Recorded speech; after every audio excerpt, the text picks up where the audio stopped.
Prieš kalėdinį savaitgalį sporto sirgaliai turės iš ko pasirinkti. Vilniuje įspūdingą šventę kviečia gimnastai. Kaune kovos geriausi šalies stalo tenisininkai. Elektrėnuose tęsiasi ledo ritulio pasaulio čempionatas. Raseiniuose dėl taurės varžysis tinklininkai, o Alytuje vyks olimpinės čempionės Rūtos Meilutytės plaukimo taurės varžybos.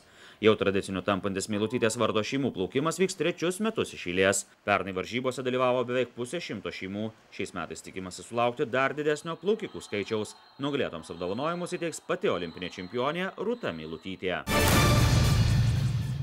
Geriausi šalies stalo tenisininkai metus baigs top 12 varžybomis. Kaune Bangos sporto salėje dėl čempionų vardų suskaus 12 vyrų ir 12 merginų. Į 12 stalo tenisininkai atrenkami pagal reitingą ir rezultatus Lietuvos čempionatuose. Top 12 turnyre dalyvaus ir vienas perspektyviausių ne tik Lietuvos, bet ir visos Europos jaunųjų stalo tenisininkų Medardas Stankevičius. 15-metis tikisi pergalės ir suaugusiųjų varžybose. Planuoju ir manau, kad galiu būti pirmas, nes esu dabar pakankamai gerai pasiruošęs varžyboms. Tai stengsiuosi kovoti ir laimėti. Yra konkurencija, jo palyginus dar kol kas didelė. Šiandien jaunas dar nelabai patyręs esu. Jie visiems jau turi tą didesnį žaidimo stažą.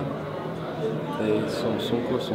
Stankevičius šių metų pasaulio jaunučių čempionate iškovojo aukso medalį komandinėse varžybose su Europos rinktine ir laimėjo bronzą vaikinų dvejetų varžybose. Vienetų varžybose liko per žingsnį nuo medalio 4 vietoje. Vienu perspektyviausiu Europoje laikomas 15-metis lietuvis tvirtina, kad jo tikslas patekti į 2020 metų Tokijo olimpinės žaidynes.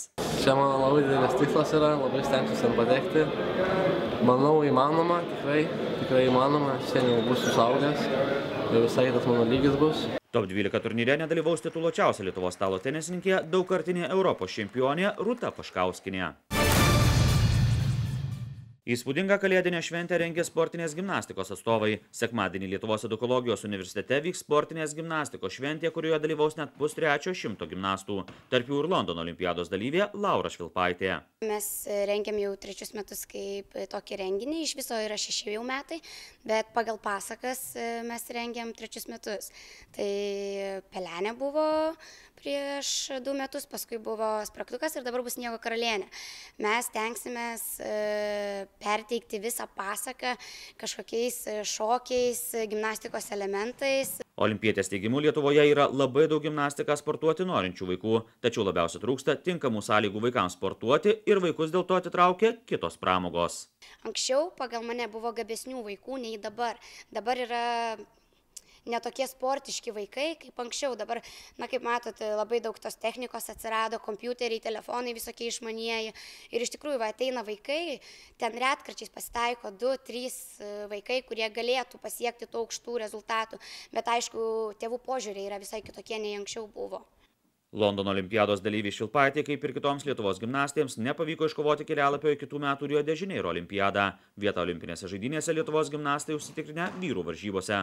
Olimpiadoje teisėjaus ir lietuvė Irina Katininė. Pasaulio jaunimo ledo ritulio čempionate Elektrėnuose savaitgalį vyks lemiamos kovos dėl medalių. Penktadienį Lietuvos ledo ritulininkai susitiks su Nyderlandais, o šeštadienį čempionatą baigs rungtynėmis su turnyro favorite laikoma Vengrijos rinktine, kuris siekia po metų pertraukos grįžti į aukštesnį divizioną.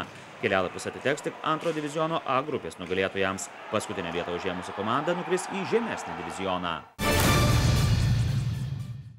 Tinklininkai savaitgalį kovos dėl didžiosios taurės. Raseinių Karpinėje jau penktadienį kovas pradės 4 klubai. Titulą ginantį Šiaulių Alga Masters Aidėja klubas, taip pat Gargždų sporto centras, Marijampolės Sūduva ir turnyro šeimininkė Raseinių Norvilita. Būtent turnyro šeimininkai laikomi didžiosios taurės favoritais.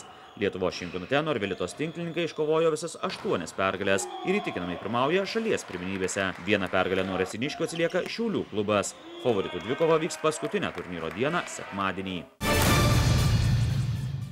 Lietuvos krepšinio lygoje šeštadienį Pasvalyje susitiks turnyrinės lentelės kaimynai. 8 vietą užimanti Pieno žvaigždžių komanda ir laipteliu aukščiau esantis Kėdainių Nevėžis.